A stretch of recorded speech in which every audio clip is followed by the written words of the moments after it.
No, I do have light, but it's not the best light. It's backup lighting. That's fine. So I'll put that in there I'll and look say, I'll look shady.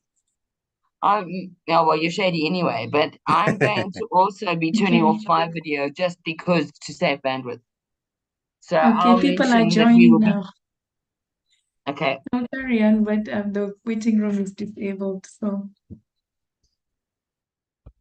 So let people join, and in the intro, I will mention I'll mention the power issues. okay. Okay, I'm going to mute myself for the moment.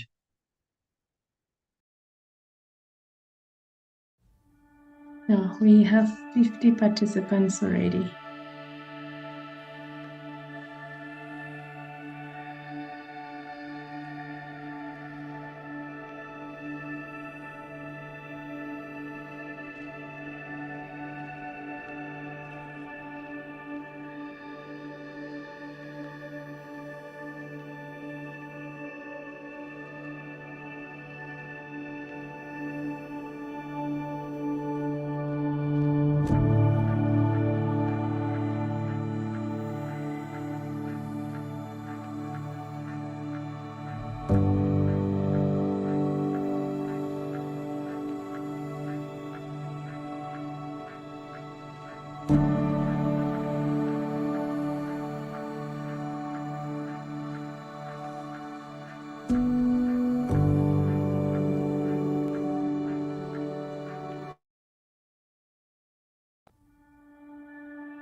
Good evening, everyone. My name is Dr. Jackie Stone. I am the medical director at Intellectus Campus, and I'd like to welcome you to another session with Intellectus Campus. Tonight, we are very privileged to have Dr. Marlon-Ralph Nyakabau, who graduated from the University of Zimbabwe in 2011. He has worked at Impilo Hospital in Bulawayo and Chinhoyi Hospital, And before he went on to do a master's degree in eHealth management and telemedicine at the Rome Business School. He is a member of the International Society for Telemedicine and eHealth and the Global Digital Health Network. He is also an inaugural Mandela Washington Fellow under the President Obama Young African Leaders Initiative, as well as being a JCI Zimbabwe Outstanding Young Person of the Year and Africa Youth Awards nominee. He is passionate about advancing the application of technology in solving healthcare-related problems to sustainable business models across Africa. Our lawyer for this evening is in the Eastern Highlands and is having problems with connection. So I will introduce him after Marlon starts his presentation. But welcome, Marlon, and I'll hand the floor over to you. Oh, thank you very much, Dr. Stone. Thank you to the Intellectus Campus team for organizing this session. And I would like to again also welcome everyone that has signed in. It's good to see a large number of people derived from all over the SADC region joining us this evening. So we're happy to have you. Thank you for the flattering introduction, which I must say maybe you got it from ChatGPT to just fit the topic for today. Yeah, so if it's okay, should I proceed to share my screen and also maybe give me some guidance on how much time I have for the presentation? So please go ahead and share your screen. Usually we do 40 to 45 minutes and we leave 15 minutes for questions. I'm not sure if Dudley's going to be able to connect. He's sent me a WhatsApp and he's struggling to connect. So he probably needs your help. And for the first time, a lawyer needs the help of a doctor, which is a good thing. But share your screen and you've got 40 to 45 minutes. All right, that's quite plenty of time. So we will leave a lot of time for questions since we do have quite a number of people signed in. Kindly confirm if you can hear me as well as if the screen is, if the presentation is showing. We can hear you clearly and the presentation is showing. We can hear you, Marlon. Fantastic, fantastic. Thank you very much.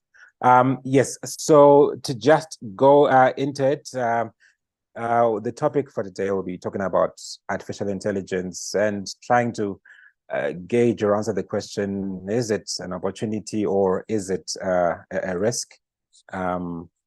As mentioned, I'm a medical doctor, but I kind of spend most of my time behind computer screens these days working as a digital health consultant, working with startups, corporates, governments, NGOs, where we're just trying to leverage different kinds of technologies for health.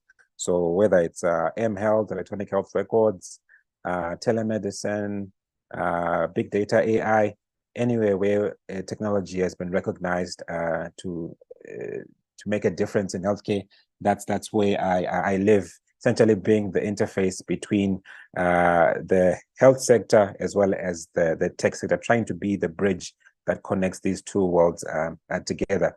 I kind of made the decision to go full-time in digital health when I left Chinhoyi Hospital to then join the Econic Group, where for 4 to 5 years I was in charge of their health startups. So firstly, as the head of health for Kumi International, which was mostly in IoT or Internet of Things company, where we're leveraging that for that kind of technology for health.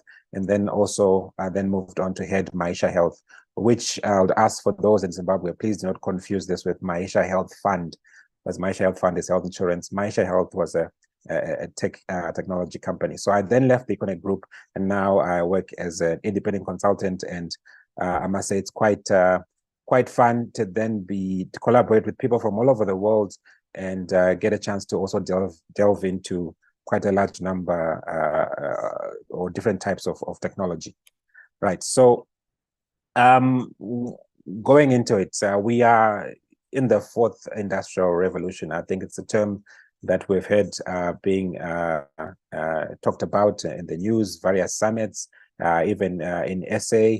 I recall President Ramaphosa, I think, being in charge of a talk, and they were talking about ensuring that South Africa positions itself to really benefit in the fourth industrial revolution.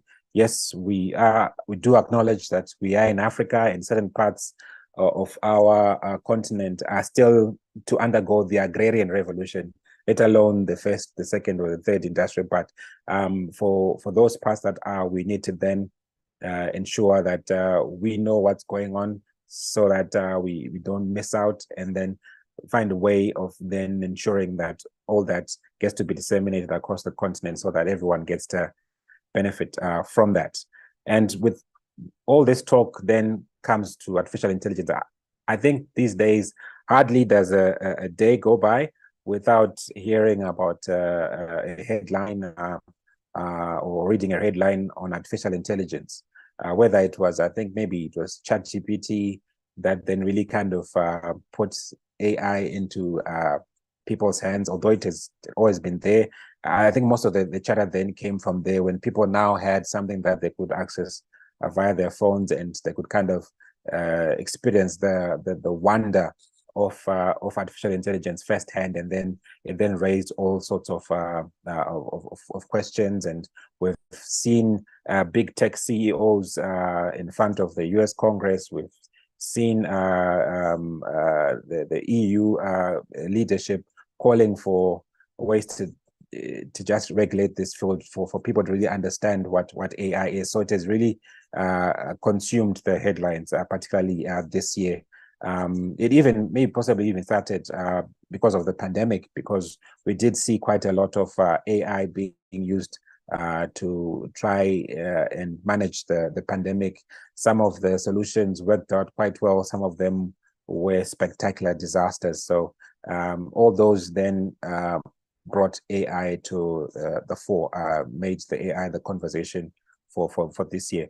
But we firstly need to really understand what AI is, and what I'm going to do is just shortly give a brief definition of what it is. So when we talk about artificial intelligence, we're talking about having machine-based systems or computer-based systems kind of doing carrying out an action that we expect humans to do, and they then kind of carry out this action in a way that possibly humans do it, which is really automated without much control at it. So we could have these computer-based systems making predictions, giving recommendations, and making decisions that could really then affect real-life environments. And the key to AI, or the basis of AI systems, is really algorithms, which are the set of instructions that are then translated into code. So algorithms are the instructions that we put in into the AI system, so that then they kind of carry out those actions, whether it's making predictions or recommendations or decisions.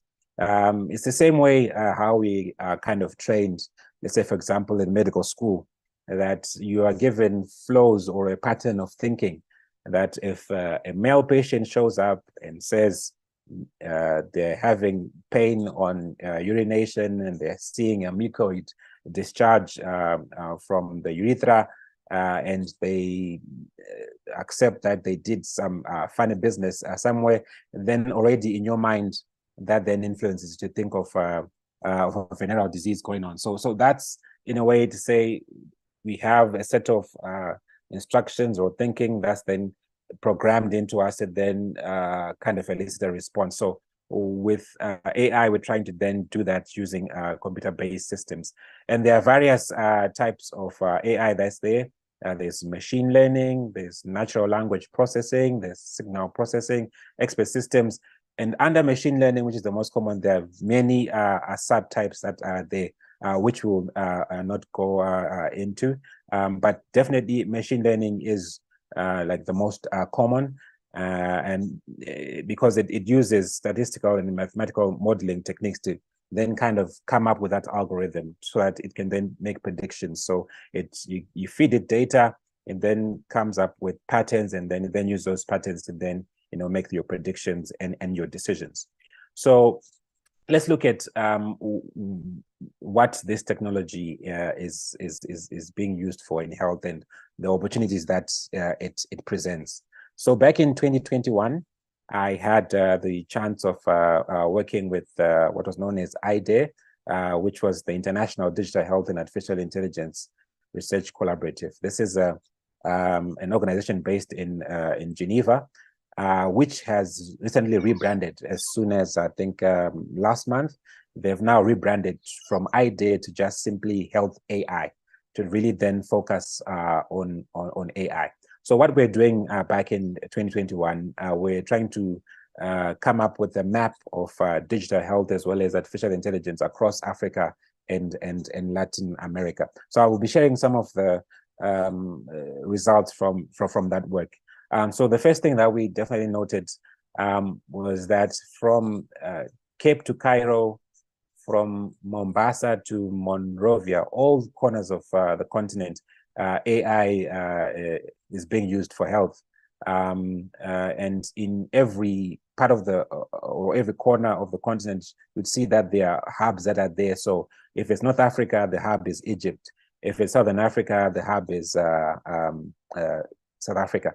If it's East Africa, then that's Kenya, and then West Africa is Nigeria. So those are the hotspots that would have the most number of applications that we kind of gathered from our research back then in 2021.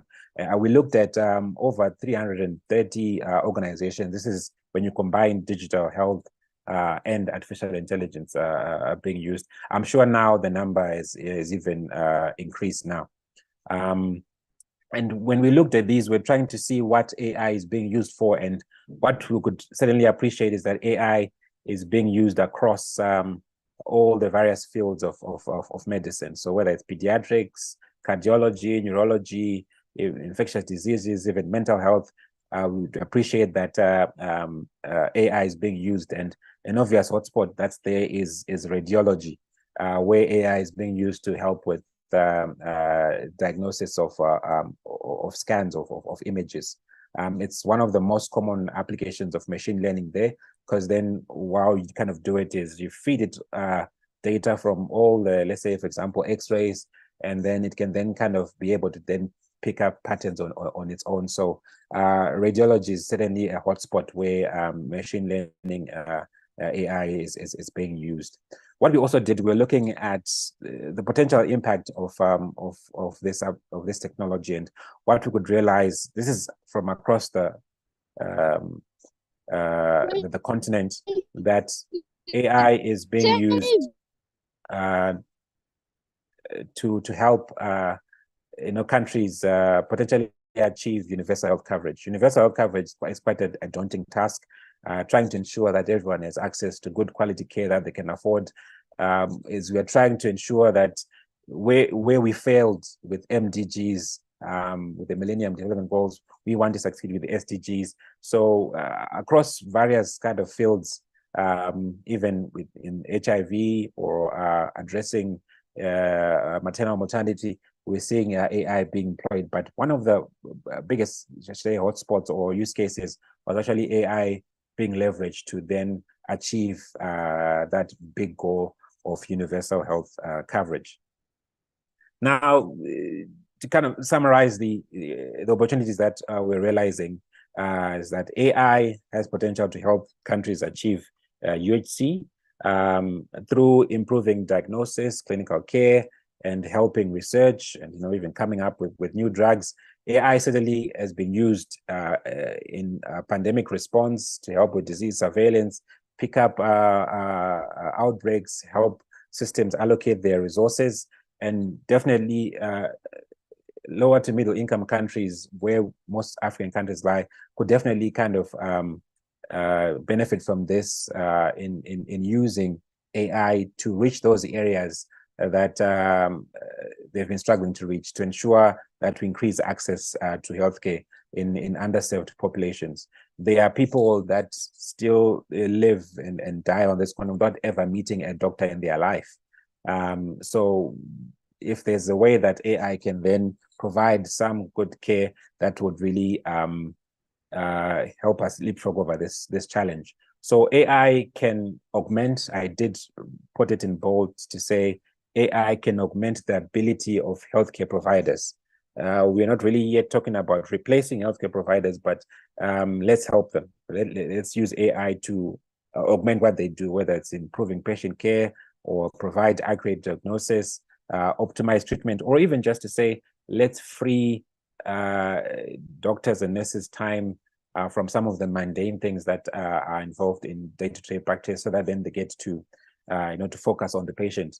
One good example is something that I saw is citing some that are incorporated into the Microsoft Cloud for Healthcare, which is an AI-based system that uses natural language processing, where you could be having a teleconsult with the patient. So it's the doctor and the patient, and you're having your conversation, asking about symptoms, when did things start, and so forth.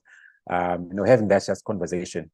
Then as soon as that conversation ends, or that telemedicine call ends, this AI system will then generate a record of that encounter. And this is a record that is already organized, where it's actually a medical record now that is classified the information as saying, this is the presenting complaint, this is the history of presenting complaint, this is the patient's past medical history. This, just really organized the same way as how we have interns or sometimes medical students working in clinics, that all you're doing is focusing on the patient, then there's someone at the back who's busy just documenting some notes. So imagine how much that could free up time from healthcare workers if there's just a system in the background that's just quietly listening and then documenting things accurately, and then just present something for you to then verify to say, yeah, this is what I recorded. This was the plan. This was the treatment I prescribed, and so forth. And then you then can spend more time doing other things. Talking about examples, just mentioned some key examples that came up from that mapping exercise that I mentioned that we did with AI. So there's one called Micro Eyes Health. I believe this is in several countries, being used in several countries on the continent, where they're using AI to help with supply chain management. So it could predict future vaccine consumption, so that we then kind of avoid the devastating effects of stockouts. HereX is a company based in South Africa that has managed to have its application used in many countries in the SADC region.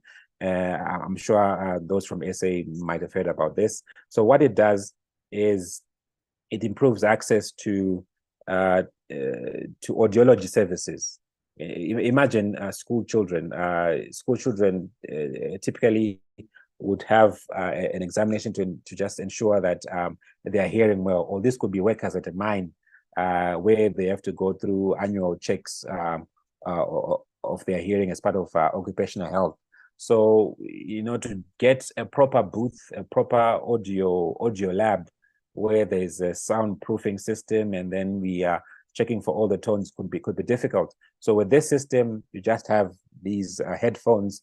You put them on the person to be examined, and then it then does everything, and then can then give out a report to indicate if there's any hearing loss, or if someone's hearing is normal.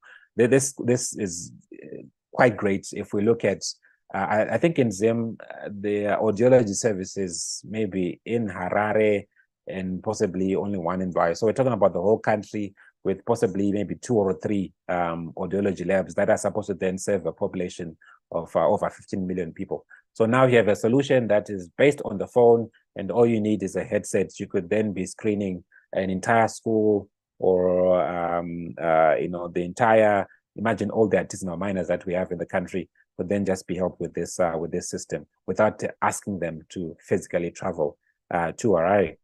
We have a local example of a company, Dr. Cadex. These guys are into radiology. Like I mentioned, that radiology is one of the hotspots. So what they did is they designed a system that would be able to, you'd upload an X-ray, and then it would then kind of give a probability of any abnormalities on it. And what it was particularly good was picking up something like a pneumothorax. So we know pneumothorax is could be potentially fatal, and it's also something that could easily be missed on an X-ray, particularly, you know, if the clinician is quite busy with the casualty calling and there's a full bench of patients. So these are things that could be missed. So with this system, it could pick that. What was needed was then more data to then help the algorithm be able to pick up all the other 15 things that one could pick on an X-ray. So this is an example of, you know, AI being used to diagnose images or medical imaging, and there's quite a lot that's being done there, including now in the EU, where we have softwares that do this, then being registered or licensed as medical devices because they would have achieved that high level of accuracy to then be used with reliably. There is Bible in Rwanda, which is quite exciting. So they are using AI to support their teleconsultation service. And the way it's actually being used is in support of universal health coverage. So Rwanda is a community-based health insurance system where people pay a minimum amount. So this could then be people in the villages. And Rwanda is quite a mountainous country, so people find it difficult to then, you know, get access to a clinic physically. So by then having a telehealth service that is accessible via simple phones, you know, your feature phones, you don't have to have the latest iPhone or Samsung. All you just need is a phone.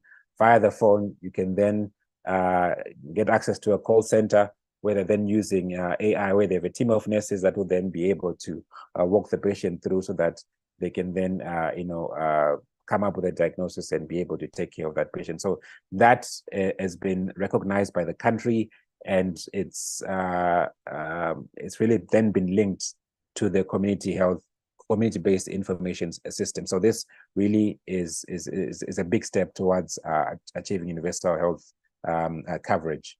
Then there's Diagnosify, which is using AI to help with dermatology. Dermatology, again, is another area where we have a big shortage. In Zimbabwe, if you look up with the regulator that registers all the doctors, there are only 2 registered dermatologists the entire country. As much as these guys would want to see you know, all the patients coming to their rooms, they can't finish them. And so what this kind of technology is then doing is you just simply take a photo of the skin lesion, and then because there's an algorithm then that then filters or tries to recognize the pattern to then you know, give a potential diagnosis of what that could be. So it's something that would really then improve access to care. Then an interesting one is Ubenwa in Nigeria. That is using a baby's cry as a biomarker. So as to say, one could pick various signs of anomalies early from babies, like say in the neonatal unit. This could be asphyxia or brain injury by their cry. So the system records a baby's cry, and then based on that biomarker, it then can give a prediction of whether that child is asphyxia or brain injury. And they're trying to expand the number of things that one could get from that baby's cry.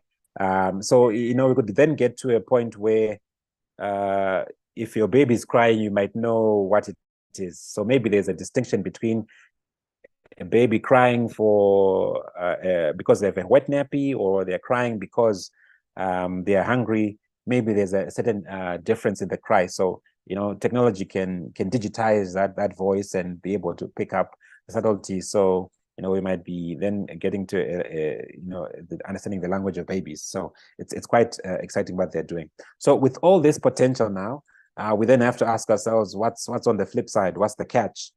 In medicine, we always know that with every drug, there are side effects, there are adverse reactions. So we always have to look at both sides of the coin. So let's look at recognizing these opportunities. Then, what are the risks that AI presents when we apply it in healthcare? So one of the things, like I mentioned, AI is based on algorithms. So it's an issue of garbage in, garbage out. If the algorithm is bad, then the predictions or recommendations or decisions that you wanted to make will then be also bad. So inaccuracy is a key thing, and I've seen this in my work as we're testing out symptom checkers. So symptom checker service it's like a chat service that will be kind of asking patient questions that a doctor would ask, and then give you maybe possible conditions based on that history that they've taken. So some of these systems, because they are built on data from places like the US or Europe, when you then try to use it in Africa, they'll then be very inaccurate. In our setting, infectious diseases are very common, or even diseases that are now regarded as ancient in other parts of the world. Sad to say, Zimbabwe is going through a cholera outbreak. I don't know when the last time there was cholera in the UK and so forth. So if you then use those systems and try to apply them to health, they'll then be quite inaccurate. The other danger again of using systems that have algorithms based on data from high income countries is that they won't perform well in our setting, as well as they'll then have encoded bias in them. This could be data that was maybe generated on white males alone, that then ignored other races or other gender, as well as something that you always see in the textbooks, that in Africa here, we're supposed to then kind of rely on studies or results from African Americans. So does that mean African Americans are very similar to Africans? Our culture is different, what we eat is different, our environment is different. So you just can't then do a simple copy and paste. So if you then use data that is biased because of its source, and then try to then use it in our setting, then you're actually perpetuating that bias. So encoded bias is one of the threats of AI use in healthcare. Then there's the loss of regulatory control. We have regulators in every country, and their role is to protect the public from malpractice. So now let's imagine a scenario where we have an application, maybe that is AI based, where people can download and they enter in their symptoms, and it's asking all the questions, and then based on the algorithm, it then tells them that your probable diagnosis is this and that, and actually here is a prescription that we have generated for you. Go and get this medication from your nearest pharmacy. This could be an app easily available on the Apple Store or Google Play Store, and now people are downloading it themselves. So if then there's a case that this app, there's a case of malpractice, how then can our regulators get to intervene and address that challenge? Most of these apps will be based in the EU or America. Our regulators here can't then summon, for example, the CEO of Google and say, hey, you need to come through and answer for this app of yours that gave a misdiagnosis to such and such a patient. So it will be quite a challenge for regulators to then maintain that control, and they need that control because their mandate is to protect the public from malpractice. Then with all this interest and investment going towards AI, there's that risk of invasion of privacy, because these systems are built on data. So we then have a lot of people being hungry for data, and they will be harvesting it in any way that they can. I've noticed, I'm sure many of you have recently, that you could be on a Zoom call like this, and then there's an AI that will then be acting as a participant, and what it is doing is recording that conversation so that then it generates a report for it. So what if then people that are just wanting to know what the conversation is about, they could be nicodemously recording our conversations and then invading into our privacy and then using this against us. We also saw quite a lot of examples for this when AI was being used as part of the pandemic response. So things such as facial recognition. Yes, it was supposed to be used to help with quarantining people and doing surveillance, checking who are the people that you're in contact with. But then we kind of saw this technology in a way being weaponized to an extent where one of the things that we even did with the company here in Zim was for contact tracing. We could go through someone's phone, and based on the Bluetooth system, we could pick the phones that they were in contact with within a certain radius. So if that person then tests positive, what the system would then do would inform all those people that kind of like in that contact list to say, you were with Marlon 2 days ago. Marlon is tested positive for COVID, so you might also need to enter quarantine or get a test done. So it's good, yes, but then imagine that technology in the wrong hands, that invasion of privacy in the wrong hands, which then could be easily weaponized. And we've seen reports even as far as Singapore of authorities then kind of using that technology that was used for the COVID response, but then using it to for other means. We're even testing out putting trackers on those people in quarantine to ensure that they are abiding by their house arrest, if I may call it that they're not allowed to move around. So then you'd have something that is tracking their location at every time. And imagine then if it's used by criminals or by bad actors. So invasion of privacy is quite a concern. Then another one is a threat to human autonomy. It's important that we are still in control of things as humans, and we don't blindly surrender the autonomy that we have to these machines. And an example that I always like to use is the current inconvenience that we undergo when you go to the bank or even to any system. You might be trying to pay a bill, and then you get to the teller or the person behind the desk, and they tell you, sorry, we can't serve you now. You won't be able to transact at this bank because the system is down.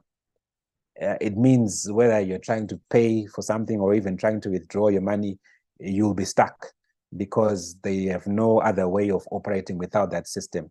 So we wouldn't want that inconvenience or that terrible scenario to then happen into healthcare, where you have gone to see your doctor, but then, or your healthcare provider, but they are so reliant on AI systems, and these AI systems will even be super accurate. They're doing things fantastically, but then if there's a power cut or if there's something wrong with the system, then the patient and the doctor won't be able to do anything. We're all then kind of forced to wait on these AI systems. So that threat to human autonomy is a big one. Then some of the key ones is the disruption to the sacred patient-doctor relationship. Relationships always work well when there are two people involved. The moment a third person comes in, then that's where chaos begins to start. We already are seeing some chaos when the health insurance industry tries to intervene between the patient and the doctor, and then that already causes some backlash. Now imagine if it's a technology that's intervening in AI. We are already seeing challenges from Dr. Google that patients, before they present to our rooms, most people then try to Google their symptoms, and then they go and see their primary healthcare provider to try and see if Google was correct, or basically they're believing what they got on the internet, and they are hoping then that the doctor agrees. So what then happens if the doctor doesn't agree with what an AI solution is suggested? Who then could be wrong? Could it be the doctor who's wrong? But then we're saying this doctor is licensed, they've gone to medical school, they might even have specialized, takes 5 years, and they've 10 years of experience on top of that. Could this highly trained and experienced person be wrong? or it could be the AI system. But then AI systems, they are built of data from 1 million patients as well as the hundreds of thousands of doctors, and it has been tested. So who could then really be wrong there in the case that the doctor's opinion is different from what the AI's opinion is? So what that then breeds in the patient's mind is potential distrust or mistrust. They begin to doubt their doctor. So that then opens the door for non-adherence to medication, or people could then just waste their time trying to get second opinions when actually, what the doctor said was what they should have gone for. So that disruption to the patient relationship will not be a good thing. Then with all this talk and excitement, one of the things that we have to avoid is technological solutionism, where people see this technology as the wonder drug, as the magic bullet, and then resources are unnecessarily diverted towards it. In part of my work, I have been a judge or an adjudicator in various, hackathons or competitions where people are coming up with solutions where they're using technology for health. And one of the things I always tell these, but mostly these will be university students, is to say, don't start with the technology. First, understand the problem. Then once you've understood the problem, then you'll identify the right technology to use. Because I would tend to see, people starting off with the technology say, oh, AI is so exciting. And then they try to make the solution fit the problem. So they already have a solution. Now they're trying to twist the problem so that the solution can fit in there. There are some things that we don't need AI for. And those things should then be addressed with the right resources and the right people, so that we then don't divert resources from where they should naturally go. And then just because now AI is the best thing, people then drive resources where they shouldn't be going. Another one is, I think I'll skip the others. Data colonialism is a thing. We have a lot of people doing research in Africa, but then the data from the research, the servers will actually be in Boston. So that's where everything is being stored. And we now know that all these AI systems, they feed off data. So we don't want a scenario where people come and launch their solutions here in Africa, and they're harvesting data, and then that data is what they then use to build the algorithms. And when they've built the algorithms, they then come and sell us that technology for us to use. The same thing that was kind of happening with the colonial period, or even still up to now, where people just come and harvest raw resources from Africa and go and manufacture them in the other developed countries, and then come and sell us those things made from our resources at a higher price. So we need to then avoid that happening again, or that being perpetuated with wider use of AI. Now, with all this being said, there's a famous doctor in Zim. I think many of you in the SADC region would know him. His name is Dr. Oliver Mtukudzi. He's not a medical doctor, but he's a musician. And in one of his songs, he then says, what shall we do? We are seeing all these opportunities, but then there are these real threats that are there from AI, and I just mentioned a few of them. So what then should we do as healthcare practitioners? Let's understand that then AI does present opportunities, and it also then does present risks. So AI's opportunities and its challenges, they are linked. And what we then need to do is navigate it in such a way that we are maximizing on the opportunity that it presents, things such as enabling us to achieve universal health coverage, but then also we are mitigating against the risks of that solution. So it's a delicate balance that we have to achieve, and that's why there are these calls, not only from governments or regulators, but even from the industry themselves, the AI industry themselves, saying we need regulation so that then we counter the risks that are there. And we've seen then the WHO step in There was an initial report where they gathered a group of experts to then kind of give guidance on what how we should manage now, how we should achieve that intricate balance. Even as recently as last week, the WHO released some recommendations or guidelines for regulation of AI. So from the first report that the WHO put out, there are 6 principles that they highlighted that are needed to ensure then that we mitigate against the threats of AI. And my favorite, or the one that I highlighted, there's the number 3 one that talks about ensuring transparency, explainability, and intelligibility. This is quite important because particularly in our generation as digital natives, people that that grew up with technology and are so reliant on it, we use maybe AI every day of our lives, but we don't know how it works. And AI then can't work as this magic black box that then, you just input your problems and then it just gives you a solution. You have no idea how it got there, what kind of algorithms it uses, or what data was it based on. We are just happy to use the technology as it is. And there's a generation of people that are so reliant on technology. We've then kind of taken a step back to potentially our own detriment, where we are no longer questioning things. We just assume that Zoom is safe. We assume Facebook is safe. We assume WhatsApp is safe, and say, the experts are looking at it. The boffins have already analyzed it. This is all safe. When if we kind of switch off, then we could then see this being harmful to us.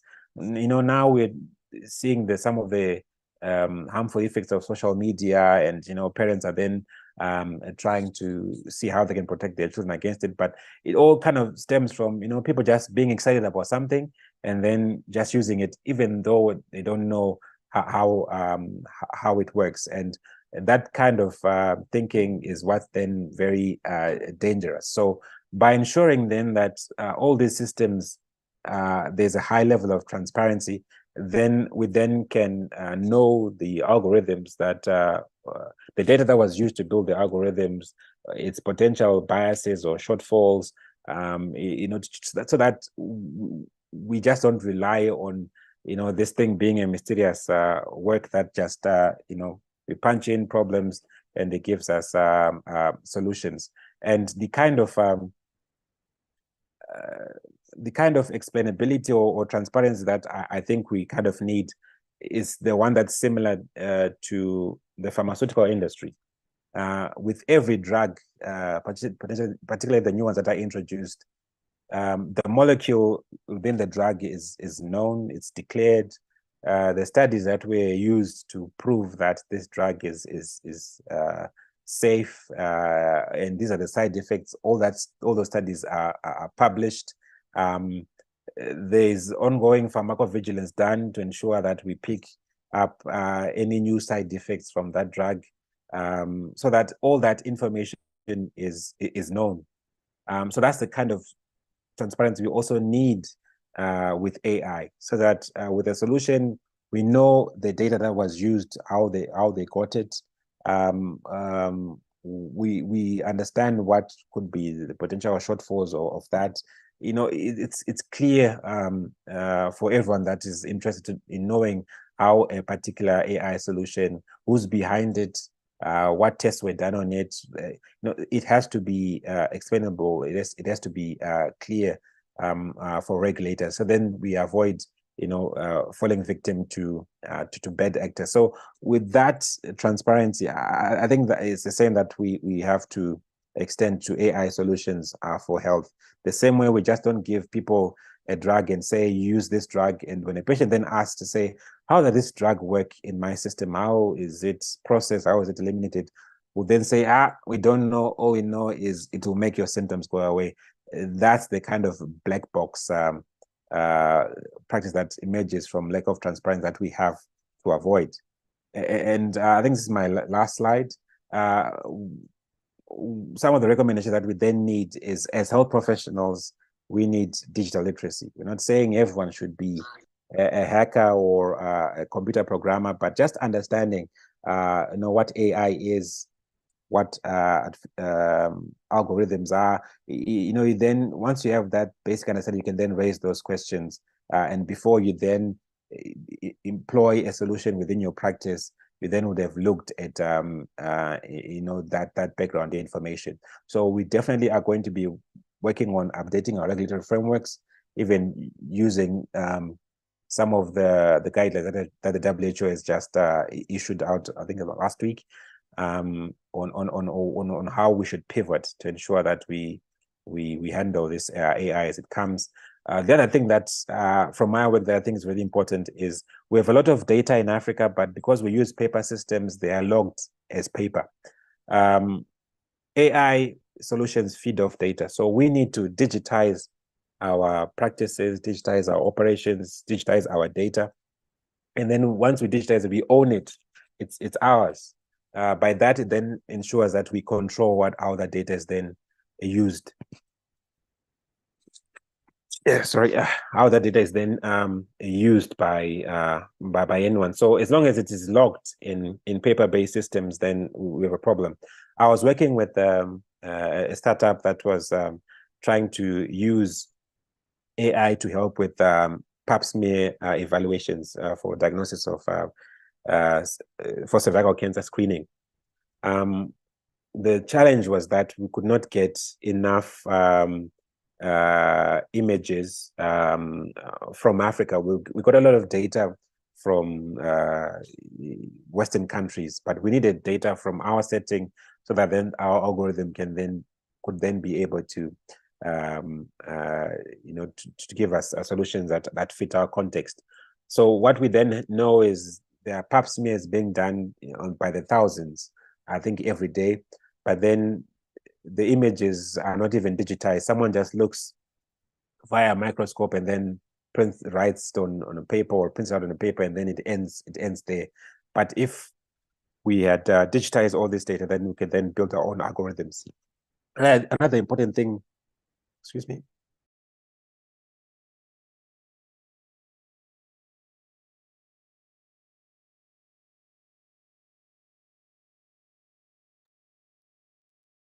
Sorry, sorry, I need to clear my throat. Another important thing is in how we practice as clinicians, we should not be robots ourselves, because we have many practitioners that a patient comes and sits in front of you, and all we do is just issue commands to say, do as I say.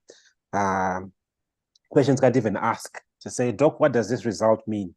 What you've heard on the stethoscope, that sound of from my heart or from my stomach, can you explain that to me? It's just to say, I'm the doctor. This is my diagnosis. This is my prescription. You go and do as I say. Such kind of a black box clinician will not survive even when AI then comes in. Yes, we are not going to be replacing doctors, but with AI, certainly not in the near future.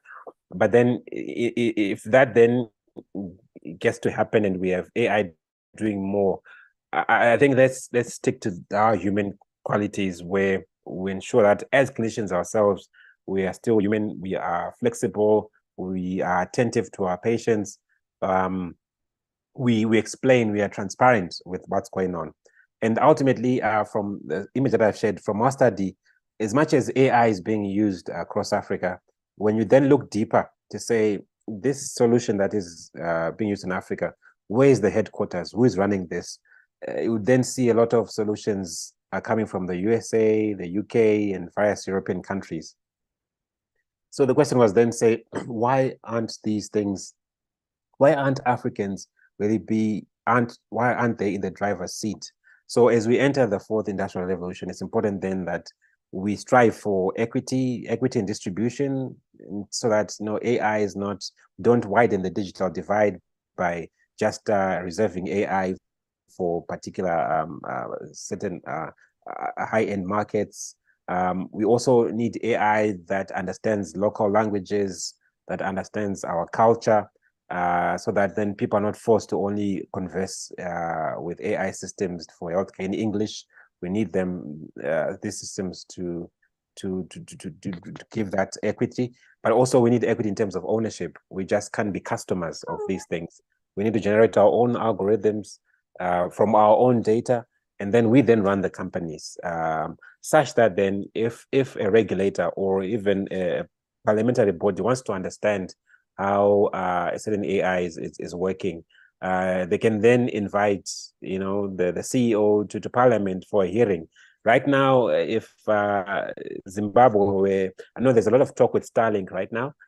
If the Parliament of Zimbabwe or the Minister of ICT would want to summon Elon Musk to Harare or to say, let's have a meeting, can you please explain how Starlink is going to work and the risks that are there and so forth. Yeah, Elon Musk might potentially not pick up the phone call or even the DM if it comes through. It's because, you know, he has other things that he's busy with. So if we own these systems, then we have that regular control. We also have access to the profits from it. We use Zoom every day. We use Facebook or Meta every day, but then you can't buy shares easily from Meta shares, whether it's from the NASDAQ or the New York Stock Exchange or whatever. It's not accessible to us. I certainly can't use Zimbabwean local currency to buy, you know, some equity in that company. But if these are systems that are built by Africans using African data and they are owned and their headquarters is within Africa, then it ensures then that we also get a chunk of the profits. Right. I think that is my last slide. Thank you very much, everyone. And yeah, those are the references, and look forward to the discussions that are there. I talked so much until my throat croaked, but I hope that was enough to set the stage. And yeah, back to you, Jackie, maybe to coordinate the Q&A. Thank you very much, Dr. Nyakabau. That was really an exceptional presentation, and I think quite eye-opening for many of us. I just wanted to make a comment. You know, I think that we think too much in black and white. Is it AI or is it the doctor? And in fact, you need both. And I've recently had experience with a patient who was knocked off a mountain bike by a drunk driver.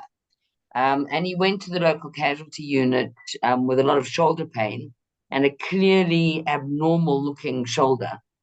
And the X-ray was done and he was discharged in a sling, being told that there was no fracture. And he presented probably about 4 hours later in a lot of pain. And when we looked at the X-ray, there was complete disruption of the AC joint. And the doctor had completely missed the fact that the clavicle and the acromion were completely separated. And I sent the image via WhatsApp to one of our top orthopedic surgeons, and he was in theater the next day. So that was a case of where the doctor failed. Interestingly, he also had lower back pain, radiating in an L4 distribution after the accident, had an MRI of his lumbar spine, which was reported within 5 minutes with a 3-page report as normal. And there's no way that was reported by a radiologist. But we took the actual images to a very good interventional radiologist here, who straight away picked up an annular tear at L4, L5, which was compatible with his symptoms. So I think AI has its merit, and good clinicians have their merits. And bad AI is a disaster, and bad clinicians are also a disaster. So I think marrying the two is a very good option. And I agree with you 100% over avoiding the black box doctor mentality, because, you know, it does benefit the patient at all. The other thing I'd like to say is, you know, I've been very into African solutions for African problems. Now, if I put into ChatGPT that a patient has jaundice and dark stools, it will tell me the patient has liver cancer. Most of the patients here, it doesn't even mention hepatitis A, which here would be our first diagnosis. If you put in that a patient has swollen lymph glands, night sweats, fever, and a cough, it tells you that the patient has lymphoma. The patient clearly has TB. So I agree with you. With what you put into this, you will get out of it. And we have to be very careful with AI using different demographics in order to make diagnoses. And the unfortunate thing is, particularly the young population will trust the computer screen more than they will another human. So with that, I'm going to open it up to the floor. I'm going to start with some questions from the chat. Belle has asked a question. Sorry, I'm scrolling up because I'm not as good at technology as you are. Sorry, I'm still scrolling. Belle, you're actually a co-host. Can you actually ask the question yourself? Okay, thank you. Good evening.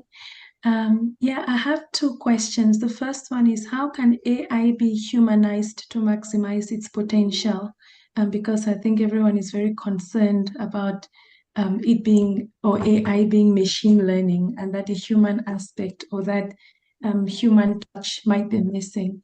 And then the second question is, to the best of your knowledge, how far has AI been applied in medical training in the African context, with reference to mainly virtual reality and augmented reality? Thank you. All right. Thank you, Belle. Interesting questions. Maybe we should even start by asking, should we actually have AI, be humanized? Maybe it actually is a good thing for there to be a distinction that, this is an AI solution and this is a human solution. Here's an example. There are a lot of AI-generated images that are out there. There are solutions that can generate a photo of someone doing something, or even AI that generates a video where it can imitate you saying something. So these AI-generated things look so real that they can then, be used for fraud or even cause conflict, where you then have a certain president of a certain country saying things that they actually hadn't said, but it's AI generating that. So we actually might not really want AI to be humanized. It should be distinct, that say this was done by a human, this was done by a technology, so that there's that clear distinction. As much as we want to use it as a tool, if it's going to be a robot, let that robot be a robot. Let it not then have the same two eyes that I have.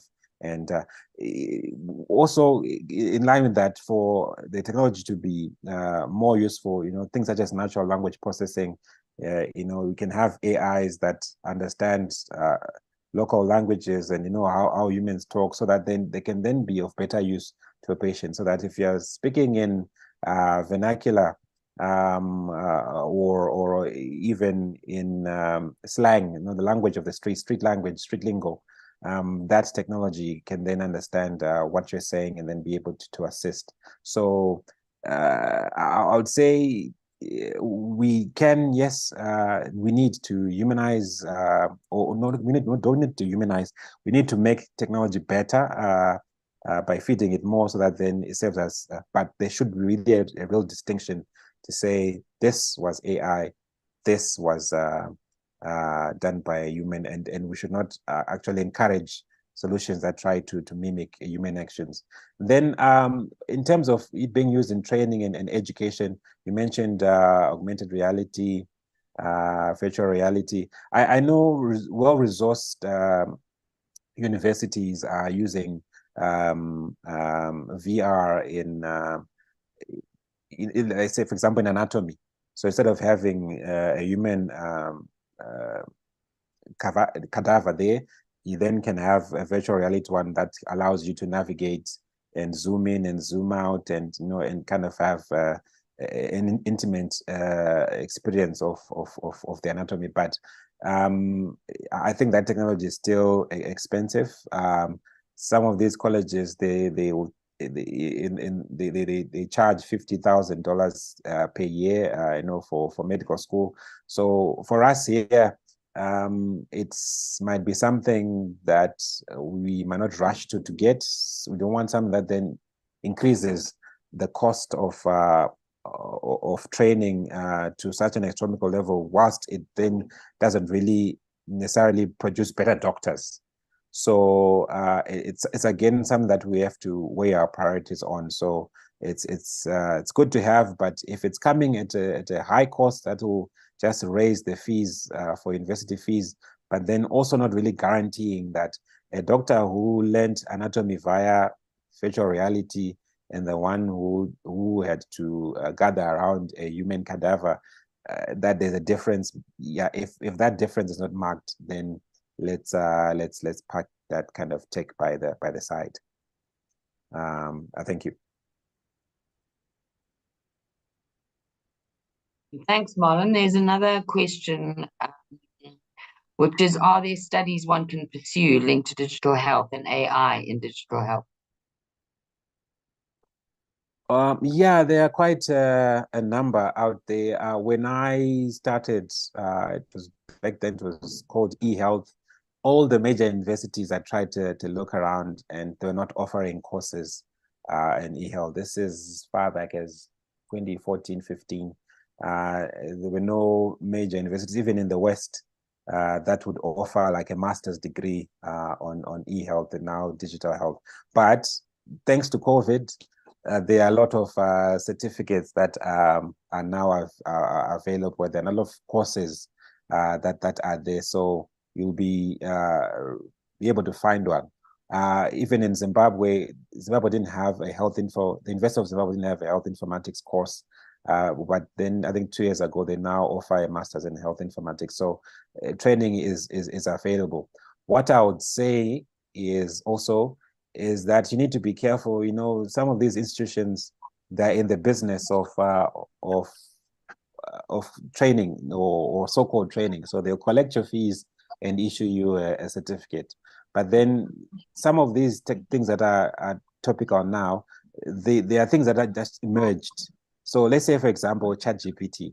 You won't find a master's degree in ChatGPT because there's no one who's yet a professor of ChatGPT, if I were to just crudely make an example, because this is all new tech that's there.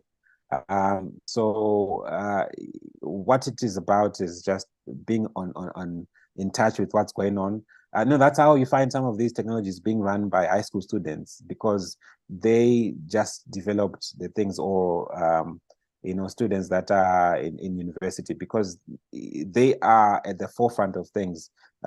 It will take maybe a couple of years for someone to then say, okay, I'm now an expert in this, and now I'm now a professor, and as a professor, I now can run a faculty on this. So sometimes it's just keeping your ear close to the ground and being part of what's happening, being part of projects, particularly as healthcare workers.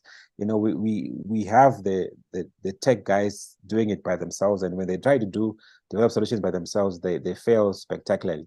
On the flip side, as health practitioners or healthcare professionals, we also don't really intimately know what technology can do. So when the two are then brought together, that's the best kind of recipe. That's also the best way to learn.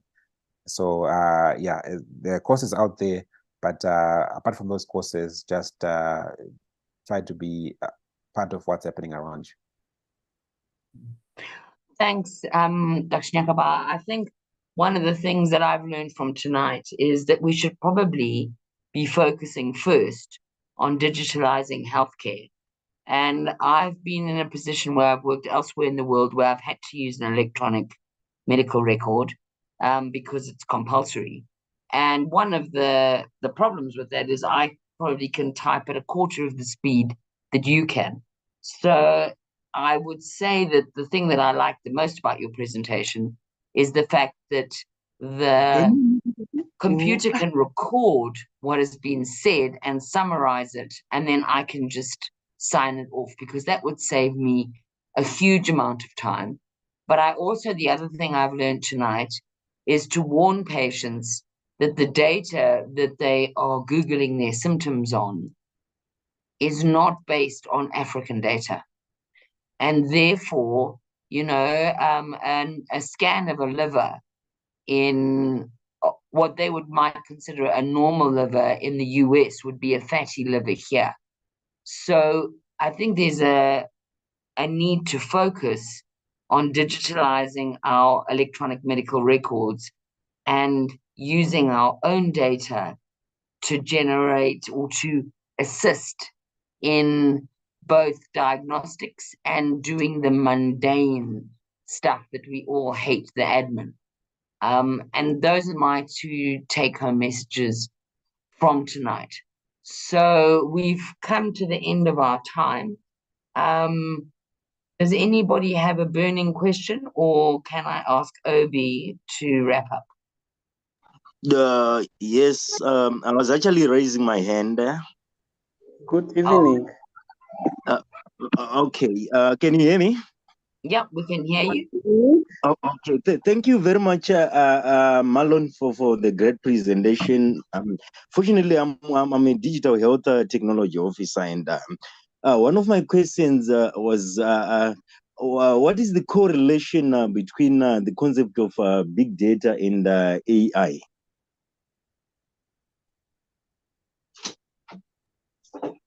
All right. So with maybe a simple answer would be that algorithms feed off big data. So with big data, we're talking about this huge amount of data, the volume of data that is there, that is collected from a lot of sources, and we have all this data that's coming in at a large speed, or large quantities of data coming at large speeds contained in there, and then part of that data science then trying to analyze and make use of that. We just can't be collecting it and keeping it on the server. Then one has to try and make use of it. So algorithms then, particularly with machine learning, as it's coming up with a statistical and mathematical model for it to use in its predictive or to give recommendations, it's then feeding off big data. So that's the link. Big data then feeds AI. Thank you for that, and I apologize for not seeing your hand up because I'm looking at the chat at the moment. One other question from Tonderai Kurewa is, hi, Doc, how are health insurers embracing AI services in terms of tariffs? For example, teleconsult versus traditional GP visit. Are the health insurers embracing it? Thank you. So particularly in our setting, everything is it's precipice. I think things are just or maybe infant stage. Things are starting, so you won't see anyone who has cornered the market or someone who's clearly in the lead. They're still trying to focus on day-to-day priorities, but a potential use, which we also might need to then be careful of, is that in the hands of health insurance, AI could be used against us. Imagine a system that has collected data from even our genetic profile. So we've digitized our genetic profile. It has records of my medical history, as well as my mother and father's medical history, or even my children, whatever. And then it's also collecting data from my social media, also tracking data of my movements from Google, and then it has brought this together to then come up with a predictive system of maybe predicting my chances of getting diabetes or a particular cancer. So some health insurances companies could then use that data against us, where they then discriminate people against insurance, that you apply, and then they'll tell you, you are a high risk, so we will not enroll you onto our scheme. Or maybe you need to pay a lot more because the AI system is predicting that this one is going to be a high consumer of medical services. At the same time, we can have that AI also lowering our premiums, such that you know, if you are young and you're doing all that you can to keep yourself healthy, then maybe the premium that you should be paying every month, your health insurance, should be in accordance with all that information, so that then, you know, you get rewarded for all the exercise that you're doing, for all the diet that you're taking. Then you should then be paying a lot more. So there are opportunities and then risks there, but then with the right regulation in there, we then can ensure that we get the safe kind of AI. So everything is still at the emerging phase, and like what Dr. Jackie mentioned, that the first part is, once you have information that is digitized, once your data is digitized, then and if you have a large number of it, then the AI can then really get to happen. So in most clinics, it's still paper-based. Some insurance companies are still paper-based. You know, you submit your claim, they'll tell you that we can't find your claim, it disappeared, it was chewed by the rats, so we can't find you, we can't pay you, and such like that. So we are just at the early stages, and that's the exciting stage, because there's room for people to shape where things get to go, or how things get to progress. Thank you.